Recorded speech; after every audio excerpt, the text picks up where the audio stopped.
رہی ہے تو ایک بات دیکھیے لو وہاں بھی ابو ہو سکتا جو آیا نا کہ اور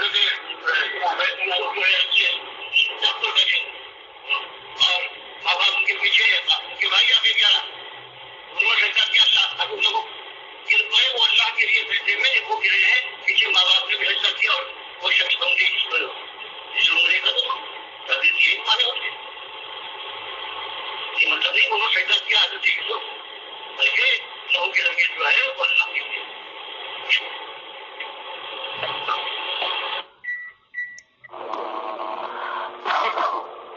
جناب یوسف کو ان کے بھائیوں اور والدین نے سجدہ کیا نہیں حضرت فَقَرُّوا لَهُ سُجَّدًا کہ اللہ نے جو رحمت فرمائی اس خاندان پر تو سر خرو یہ گر پڑے لہو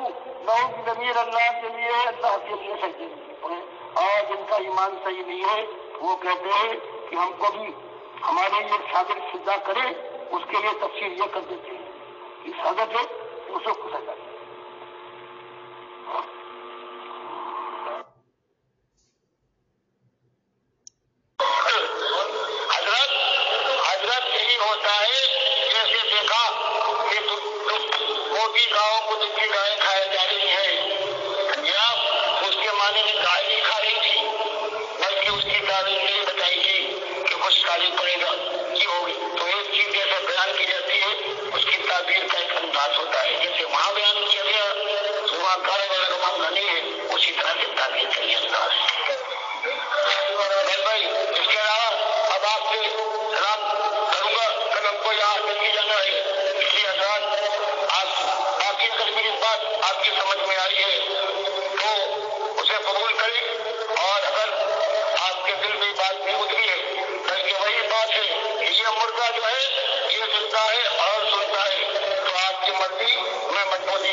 دیکھیے میرے بھائیو ایک اور دلیل آپ کے سامنے آ گئی ڈاکٹر عثمانی رحمۃ اللہ علیہ کی یہ سجدہ تعظیمی کے حوالے سے، کیونکہ جب اس سے اوپر جو کلپ ریکارڈ ہوا ہے اس کے اندر جب یہ پوری طرح کھول کے بتایا گیا کہ یہ اللہ تعالیٰ کو سجدہ تھا ان مہربانی اور رحمتوں کی وجہ سے، اور یہ یوسف علیہ السلام کو نہیں تھا جو یوسف علیہ السلام کو سجدہ مانتے ہیں اور کا ایمان صحیح نہیں ہے،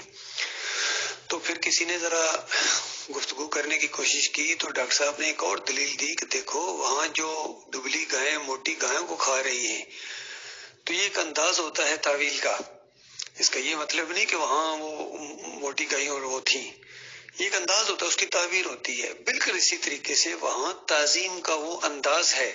وہ جو لی ساجدین ہے کہ سورج چاند ستارے نیچے آئے ہوئے ہیں اور میرے سامنے جھکے ہوئے ہیں،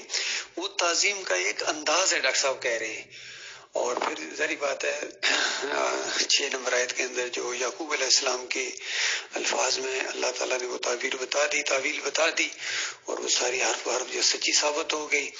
تو شکر گزاری کے طور کے اوپر پورا خاندان اللہ کے سامنے سجدے میں گر گیا۔ یہ ساری بات تھی، لیکن محمد انیر صاحب کے اور سید احمد کی سمجھ میں بات نہیں آئی ہے، اور انہوں نے جو اللہ کی طرف سجدے کا رخ تھا اس کو زبردستی ڈنڈے کے زور سے یوسف علیہ السلام کی طرف پھیر کے اس جماعت کو مشرک بنا دیا، اور بالکل اب ضد کے اوپر آ کے ڈٹ گئے ہیں۔ تو جس طرح ڈاکٹر صاحب آخر میں کہہ رہے ہیں کہ بس دلائل قرآنی دلائل ہم نے دے دیے ہیں، اس کے بعد آپ جانے اور آپ کی مرضی جانے، نہ ہماری یہ ذمہ داری ہے اور نہ ہی ہمارے اندر یہ طاقت ہے کہ آپ کو زبردستی منوائیں۔ تو یہی بات آج ہم ان کو بھی یہی کہتے ہیں، محمد حنیف اور سید احمد کو بھی، کہ دلائل قرآنی آپ کے سامنے آ گئے ہیں، اب قرآن کی بات کے مقابلے میں اگر آپ اپنی بات چلانے کی کوشش کریں گے اپنے دماغ کے مطابق تو آپ کو یہ اپنا دین مبارک ہو، اور ہمیں اللہ کی توحید کا دین مبارک۔ ہم اس معاملے میں بالکل قرآن کے عقیدے کے مطابق ہیں، اور امام بخاری رحمۃ اللہ علیہ نے بھی اسی انداز سے اس چیز کو خوابوں کی تعبیر میں یہ چیز لے کے آئے ہیں۔ انہوں نے سجدے کا ذکر ہی نہیں کیا، اور انہوں نے سورہ یوسف کی 6 نمبر آیت کو اور اسی کی تائید میں جو آگے 100 نمبر آیت اور 101 نمبر آیت یوسف علیہ السلام بیان کر رہے ہیں، ان چیزوں کو لائے ہیں اور سجدے کا ذکر ہی نہیں کیا انہوں نے۔ اور اس انداز سے امام بخاری کا بھی یہی عقیدہ ہے کہ یہ سجدہ اللہ کو ہوا ہے، یوسف علیہ السلام کو نہیں ہوا۔ اور ڈاکٹر عثمانی رحمۃ اللہ علیہ کا بھی یہی عقیدہ ہے، یہی تشریح ہے مومنانہ، لہذا ہم ڈاکٹر مسعود الدین عثمانی رحمۃ اللہ علیہ کے ہم عقیدہ ہیں، ساتھی ہیں، امام بخاری کے ہم عقیدہ ہیں، اور محمد حنیف کے مشرکانہ عقائد سے ہمارا کوئی تعلق نہیں ہے، بالکل بیزاری کا ہم اعلان کرتے ہیں، سمجھا رہے ہیں ان کو 4-5 سال سے، سمجھ گئے تو ٹھیک ہے، نہیں تو یہ جانے اور ان کا کام جانے،